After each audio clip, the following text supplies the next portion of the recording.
Imagine isso. 400 anos. 4 séculos inteiros. Nenhum profeta. Nenhuma voz divina audível. Nenhum milagre espetacular. Apenas silêncio.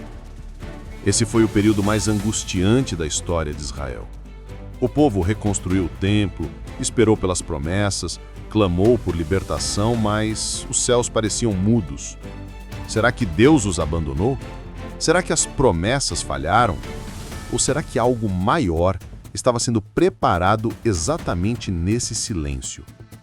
Hoje vamos mergulhar no livro Os 400 Anos de Silêncio, de Gordon Lindsay, e descobrir que os momentos mais silenciosos de Deus podem ser os mais estratégicos. E se você está vivendo o seu próprio período de silêncio, esse vídeo é para você. Fique até o final, você vai entender por que a espera tem propósito. Para entender o silêncio, precisamos voltar um pouco no tempo. Ano 538 a.C., depois de 70 anos de cativeiro na Babilônia, o povo de Israel finalmente volta para casa. Mas o que eles encontram? Jerusalém em escombros, o templo destruído, o altar em ruínas, tudo o que era glória virou pó. Mas eles não desistem. Sob a liderança de Zorobabel, Esdras e Neemias, começam a reconstruir. Tijolo por tijolo, pedra por pedra. O trabalho é árduo. Os inimigos ridicularizam. Acham mesmo que vão restaurar essas ruínas? A moral cai. O entusiasmo inicial evapora.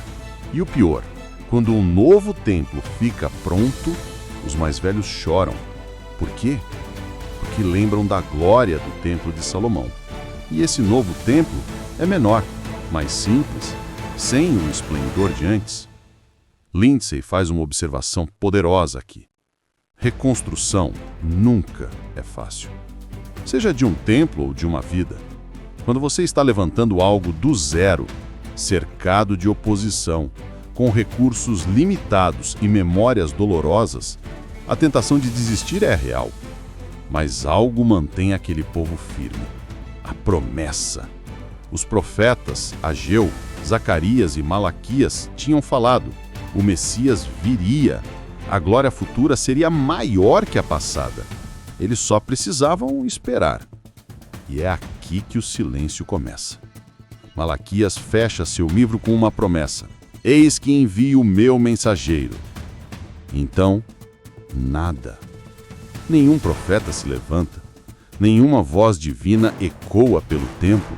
Nenhum milagre divide o mar ou faz fogo cair do céu. 400 anos de silêncio. Mas olha só, Gordon Lindsay nos desafia a repensar o que significa silêncio. Silêncio não é abandono, silêncio não é ausência. Às vezes, silêncio é gestação.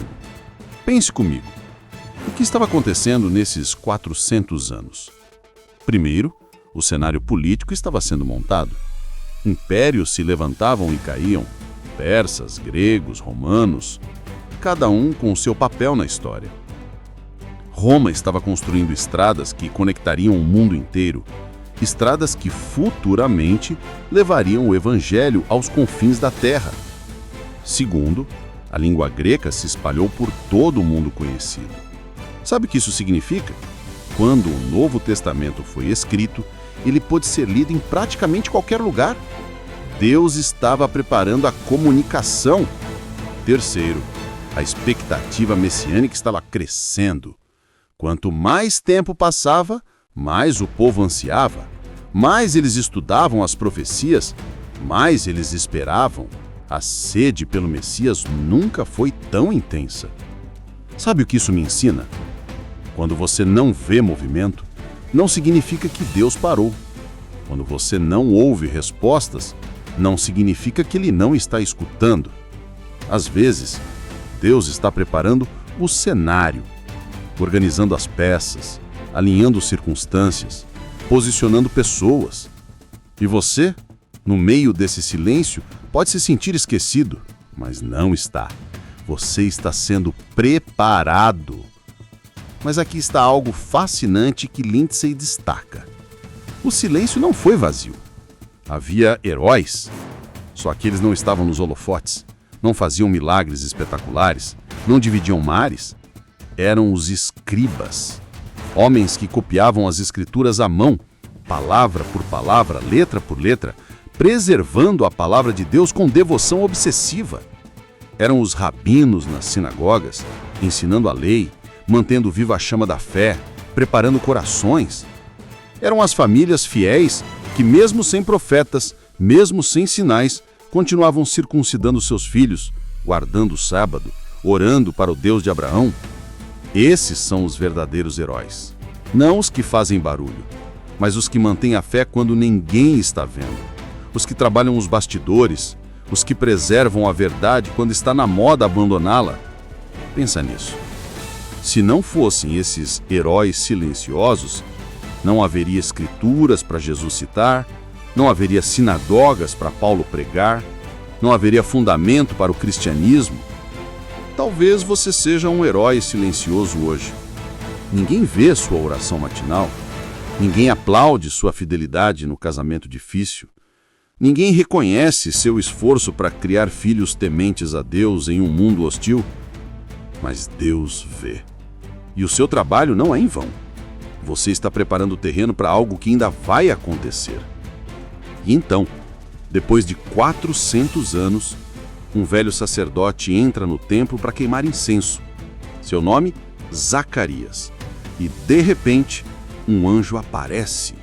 O silêncio é quebrado com uma mensagem: não temas, Zacarias, porque a tua oração foi ouvida, e Elizabeth, tua mulher, dará à luz um filho, e lhe porás o nome de João.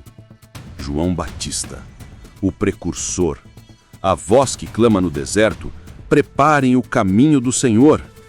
E logo depois, Jesus, o próprio Filho de Deus, o cumprimento de todas as promessas. Percebe a beleza disso? Deus não estava atrasado, ele estava pontual.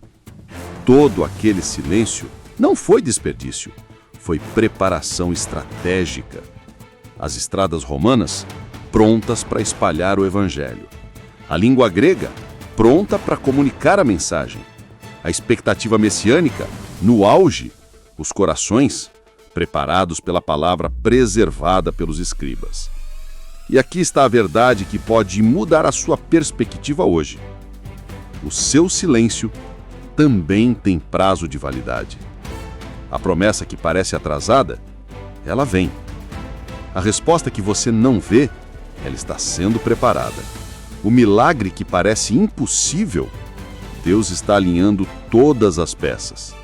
Não desista no silêncio, porque o fim do silêncio pode ser a coisa mais gloriosa que você já viveu. Então, o que aprendemos com os 400 anos de silêncio? Primeira lição: fidelidade não depende de visibilidade. Continue orando mesmo sem ver respostas imediatas. Continue servindo mesmo sem aplausos espetaculares. Continue crendo mesmo sem sinais espetaculares. Segunda lição: Deus trabalha no invisível. As maiores obras de Deus acontecem nos bastidores. Enquanto você não vê nada acontecendo, Ele está movendo céu e terra a seu favor. Terceira lição: a espera não é punição, é preparação. Você não está sendo esquecido. Você está sendo preparado. O seu caráter está sendo forjado. Sua fé está sendo refinada. Sua história está sendo escrita. Quarta lição: mantenha viva a expectativa. Os 400 anos não mataram a esperança de Israel. Pelo contrário, intensificaram. Quanto mais tempo passava, mais eles ansiavam pelo Messias. E você? A sua expectativa está viva ou você já desistiu da promessa? Deixa eu te fazer uma pergunta. Em que área da sua vida você está vivendo um silêncio de Deus? Aquela promessa que não se cumpre, aquele sonho que não acontece, aquela oração que parece não ser ouvida? Não desista. O silêncio pode ser o prelúdio da maior manifestação que você já viu. Os 400 anos de silêncio nos ensinam algo poderoso. Deus não está em silêncio. Ele está em preparação. E se você está no seu período de espera, saiba que isso não é o fim da história. É o intervalo entre a promessa e o cumprimento. Se esse vídeo tocou o seu coração, deixe um like, inscreva-se no canal e ative o sininho para não perder os próximos conteúdos. E nos comentários eu quero saber: qual promessa você está esperando ver se cumprir? Vamos criar uma comunidade de pessoas que não desistem no silêncio, que mantêm a fé viva, que esperam com expectativa. Obrigado por assistir. Até o próximo vídeo.